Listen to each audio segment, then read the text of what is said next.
다윗이 베들레헴에서 양을 치던 사람이었는데 아버지의 심부름으로 형들 위문을 갔다 오라고 해서 치즈나 우유나 이런 것들 다 싸가지고 위문품을 싸가지고 이제 갔는데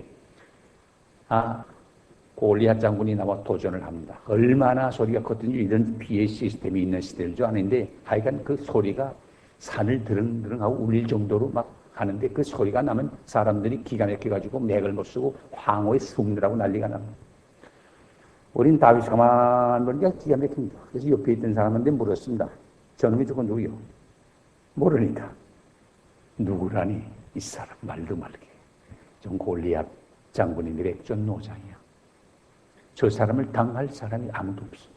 지금 대왕께서는 저놈을 물리치게 되면 자기 딸을 준다고 방까지 내붙였지만은 누구도 나서는 사람이 없어. 벌벌벌벌 또. 다윗이 이 말을 듣고 있다. 그래요.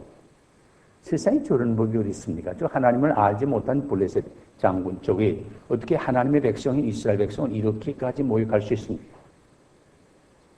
저를 대전할 사람 아무도 없어요. 아무도 없다. 그래요? 그럼 내가 한번 하겠습니다. 옆에서 지켜보고 있던 군인이 이 말을 들을 때 귀가 번쩍 떴습니다. 아무도 골리앗을 도둔 자가 없던 터인데 이 청년이 나선다고 하니까 이 소식을 얼른 사울왕한테 가서 전했습니다. 사울왕, 대왕이시여. 지금 골리앗을 대전하는 도전자가 나섰습니다.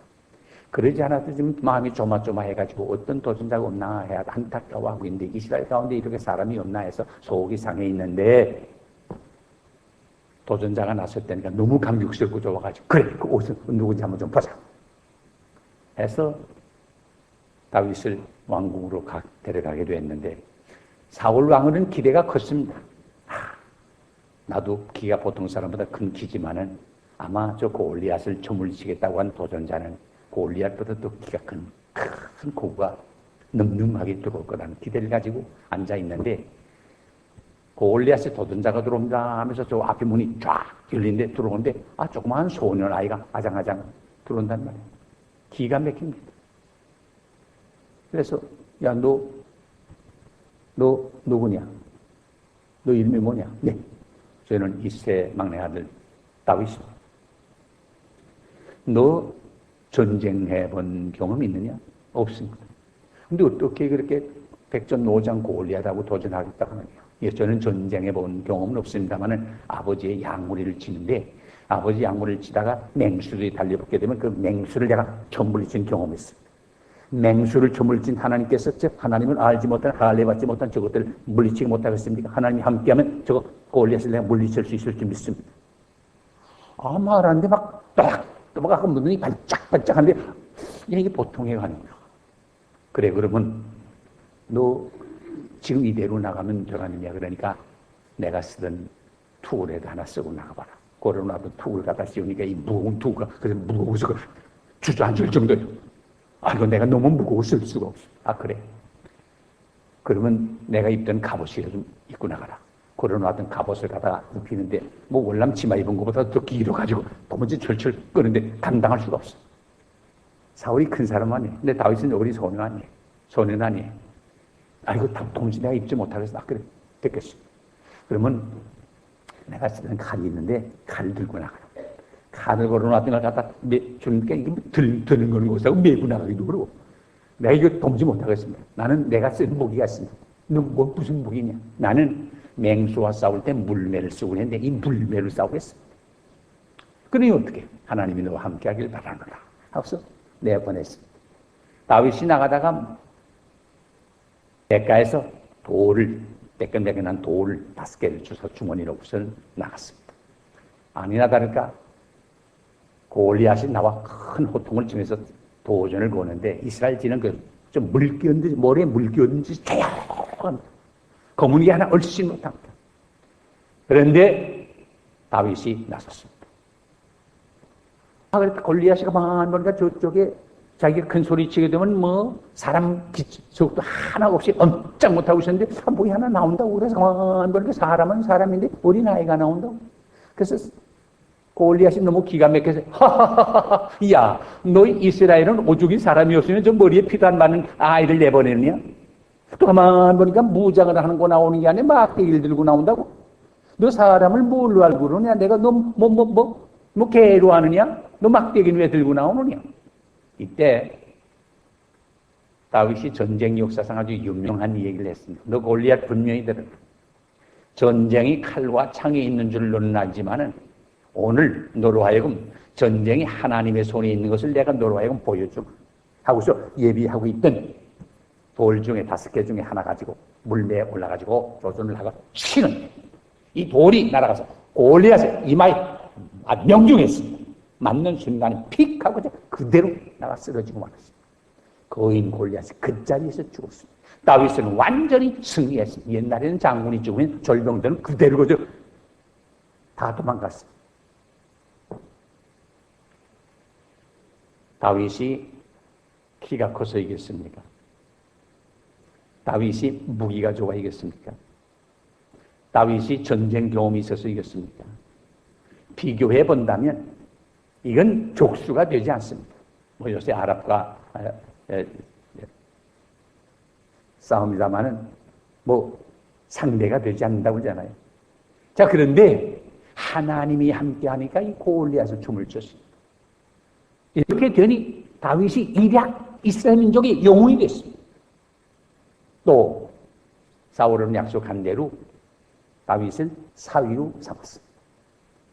자, 그런데 누가 시킨 것 아닌데 돌아가는 얘기가 사울은 전전, 다윗은 만만.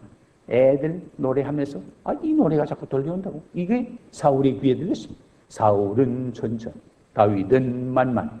그러니까 다윗이 사울보다 더 위대하다 그 말 아니에요? 이 말을 들은 사울 왕이 좀 내가 사위 잘 맞았다. 정말 훌륭한 사위다. 기뻐하지 않고 이 권력자라는 게 그렇습니다. 더구나 독재자인 경우에 그렇습니다. 나는 천이고 다윗은 만이야? 이놈 봐라.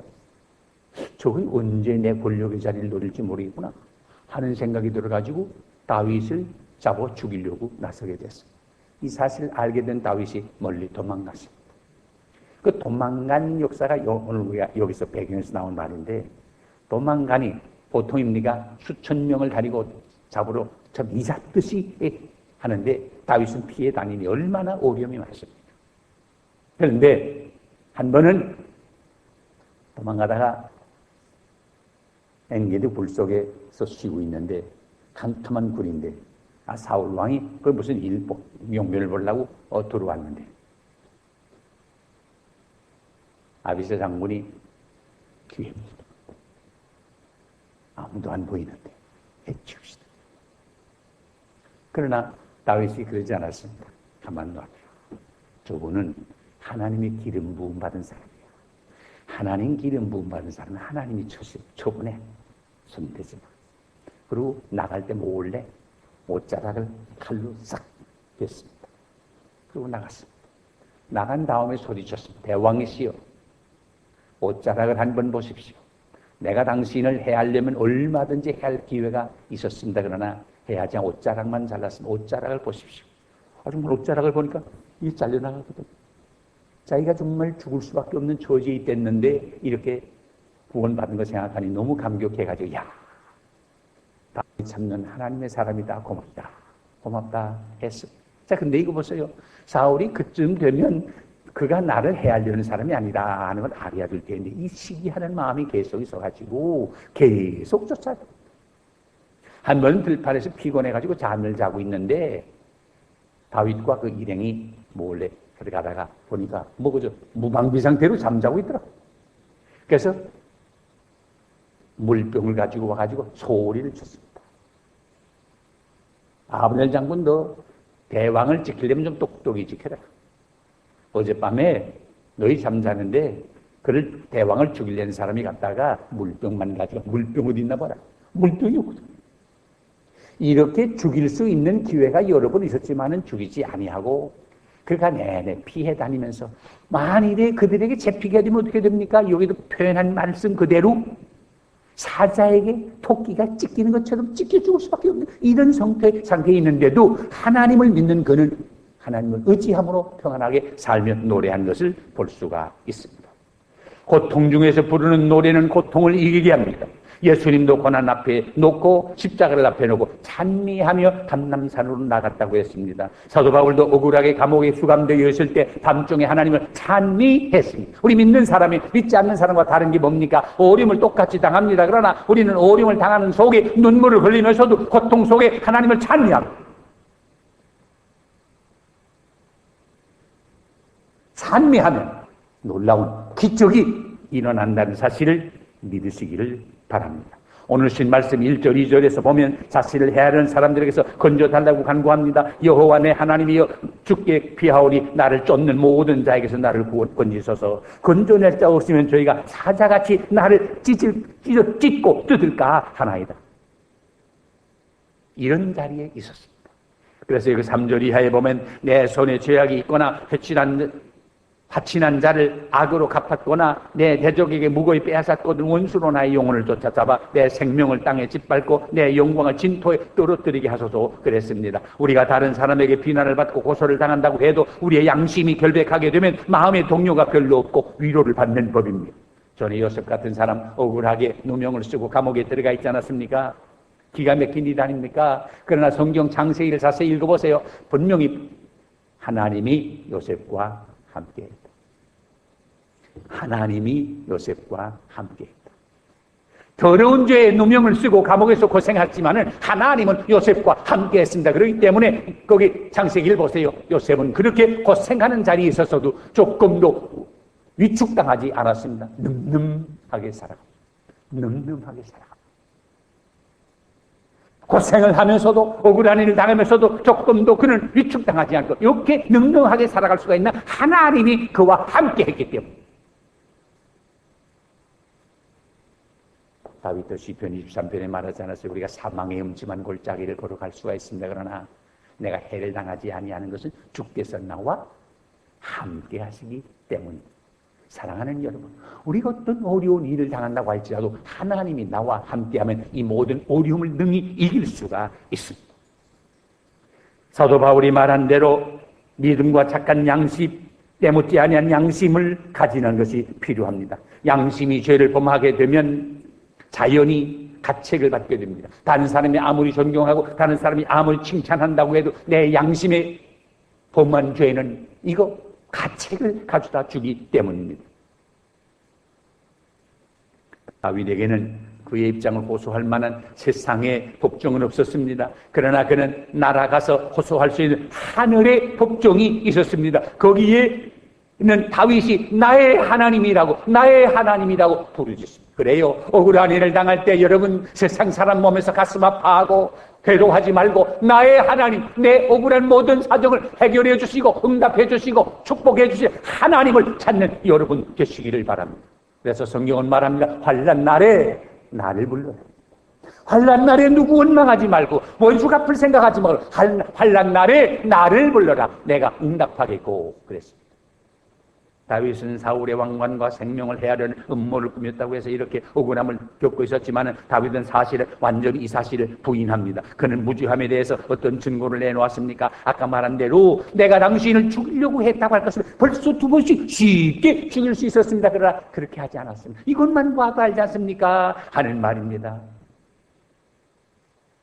우리가 이처럼 악을 손으로 갚고 우리의 욕망대로 살지 아니한다고 할 것이면 언젠가는 하나님께서 우리의 생각 이상으로 축복하여 주실 줄로 믿습니다.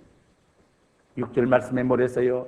나를 위하여 깨서서 주께서 심판을 명하셨나이다. 8절에 뭐랬어요? 여호와께서 만민에게 심판을 행하시오니 나를 판단하소서. 9절에 뭐랬어요? 의로우신 하나님이 사람의 심장을 감찰하시나이다. 11절에 뭐랬어요? 하나님은 의로우신 재판장이시니이다. 12절에 뭐랬어요? 사람이 회개하지 아니하면 주가 그 칼을 가르시며 그 활을 당기어 예비하셨도다. 13절에 뭐랬어요? 죽일 기계를 또한 예비하시며 만든 살은 화전이로다 그랬습니다. 이 모든 여러 구절은 하나님이 심판을 받아.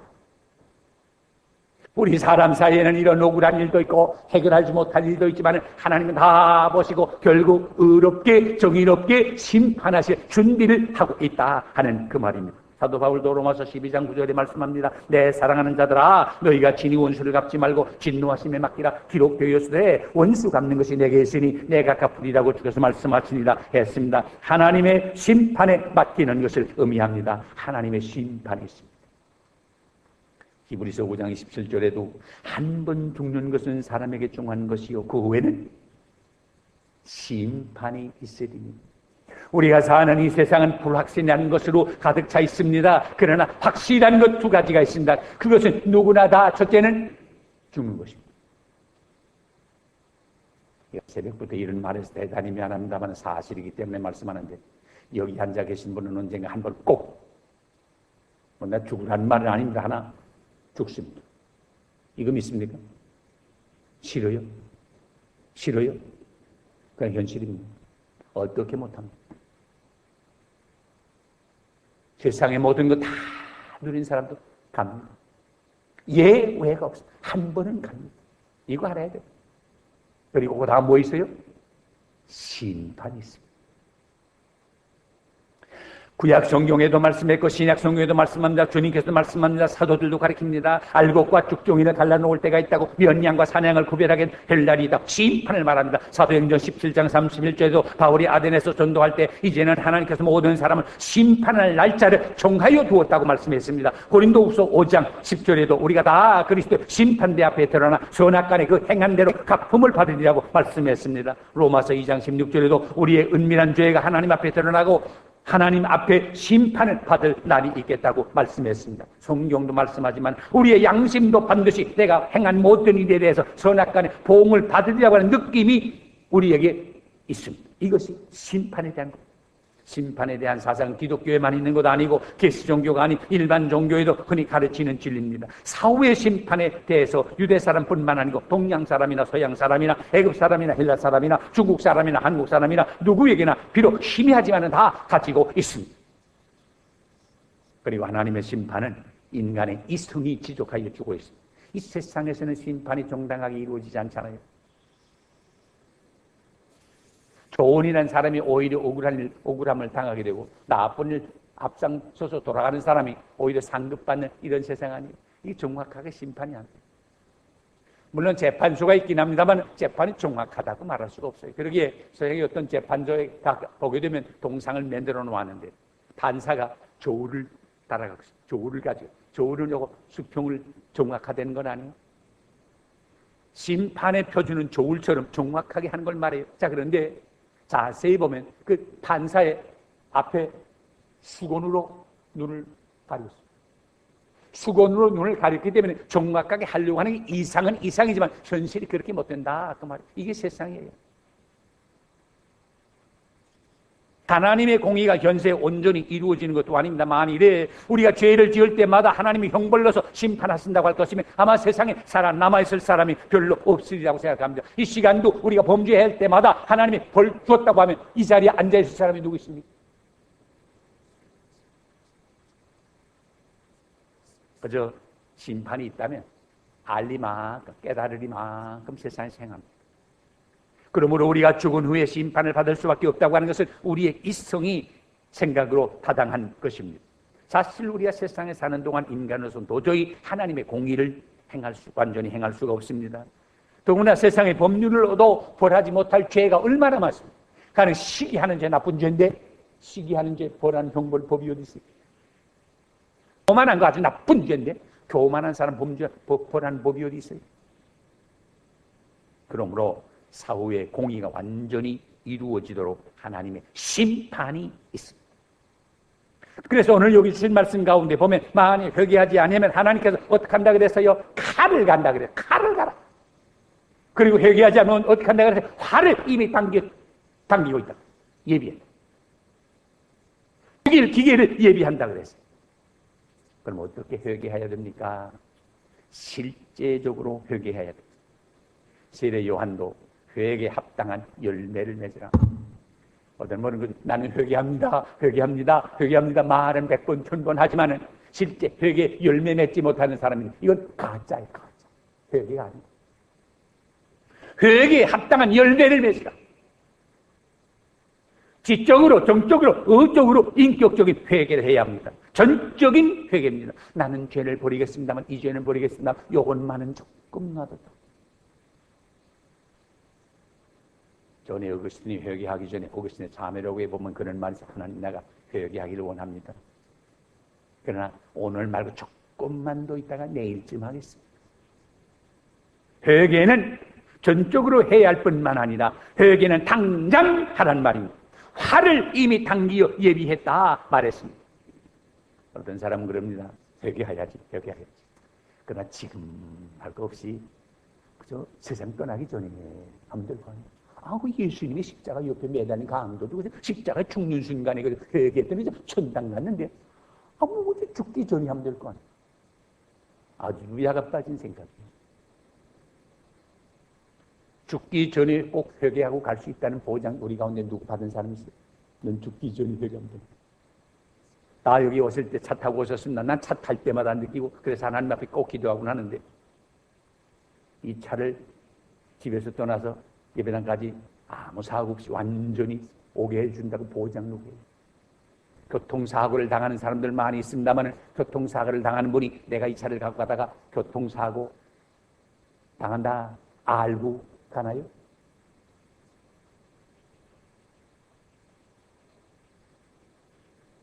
한국에서 어떤 글을 읽으니까 그런 제목이 있더라고요. 버스를 타고 가다가 그 버스가 그만 전복돼서 다 죽어버렸는데 사실 억울한 사람들이 많다. 누가 억울하냐? 어제 결혼식하고 신혼여행 가느라고 버스를 탔는데 그만 그 버스가 전복돼 죽었으니까 얼마나 억울하냐? 누가 억울하냐? 한정거장 전에 내려야 될 사람인데 그만 졸다가 고정거장 내렸으면 그런 일이 안 당할 건데 한정거장 더 가다가 그만 버스가 전복돼서 죽어버렸다. 억울하다. 우리가 언제 어떤 일을 당하는지 누가 알 수 있어요? 그러므로 회개는 언제? 지금 여기서 회개하라.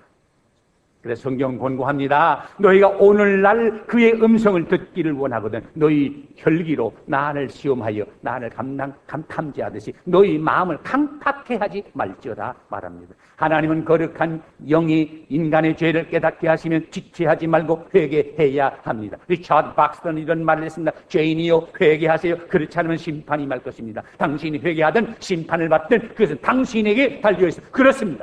회개하면 구원을 받을 것이고 회개하지 않으면 심판을 받을 수밖에 없을 것입니다. 찰스 스펄전 목사님은 이 구절을 가지고 설교하면서 회개냐 심판이냐 하는 제목으로 말씀했는데 회개해서 영생을 얻을 것이냐 그렇지 않으면 심판을 받을 것이냐 하는 중요한 기로에 우리가 서 있다고 말했습니다. 요한계시록 20장에 보면 내가 또 보니 죽은 자들이 물은 대수하고 보좌 앞에 섰는데 책들이 펴져 있고 또 다른 책이 펴져 있다라고 말씀한 것을 볼 수가 있습니다. 그 책들은 뭡니까? 각자 복수입니다. 각자가 쓴 책. 내가 생각한 거, 말한 거, 행한 거 모두가 다 기록이 되어 있습니다. 그 책들이 펴져 있다. 그 책 펴져 있는데 그 책 내 앞에 내놓으면 변명의 여지가 없어. 내가 뭐 이렇게 이유가 없어. 그대로 생각한 거, 말한 거, 행한 거 그대로 다 있어. 자, 여러분, 이 기록대로 심판을 받는다면 받을 사람이 우리 가운데 누구 있습니까? 세상에 의인은 없나니 곧 하나도 없다. 그랬어요. 이 책들대로 심판을 받는다면 우리는 다 멸망받아 마땅합니다. 그런데 다행한 것은 여기 또 다른 책이 있는데 그 책이 무슨 책입니까? 생명책이다. 우리는 죽을 수밖에 없는 범죄를 한 사람들이지만은 예수 그리스도를 믿음으로 말미암아 그 믿는 그 순간 우리의 이름이 어느 책에? 생명책에 녹는. 그러므로 우리가 이 자리에 나오게 된 줄로 믿으시기를 바랍니다. 이 생명책에 기록된 사람은 어떤 사람입니까? 하나님께서 우리 인생을 구원하시기 위해서 이처럼 하나님의 공의 아래서 사형 선고를 받은 사람을 구원하시기 위해서 생명의 길을 열어놓으셨습니다. 그러고 하여금 모든 인간의 죄의 짐을 대신해서 형벌받게 했습니다. 아무리 죄가 많지만 그를 믿고 죄를 회개하는 사람은 죄를 용서해주고 그리스도의 십자가의 보혈로 모든 더러운 죄를 다 씻어주시겠다고 하셨습니다. 주님이 용서 못할 죄는 없습니다. 그러므로 이렇게 하나님이 구원의 문을 열어놓으셨습니다. 내가 회개하고 그 이름을 생명책에 기록했느냐, 그렇지 않으면 나대로 그저 살아가느냐 하는 것은 우리의 책임입니다. 마가복음 16장 16절에 보면 믿고 세례를 받는 사람은 구원을 얻을 것이요 믿지 않는 사람은 종죄를 받으리라고 했습니다. 오늘 새벽 우리 한 사람 한 사람이 온전히 회개하고 생명책에 우리의 이름이 기록된 것을 확인하고 하나님의 자녀답게 살 수 있기를 바랍니다.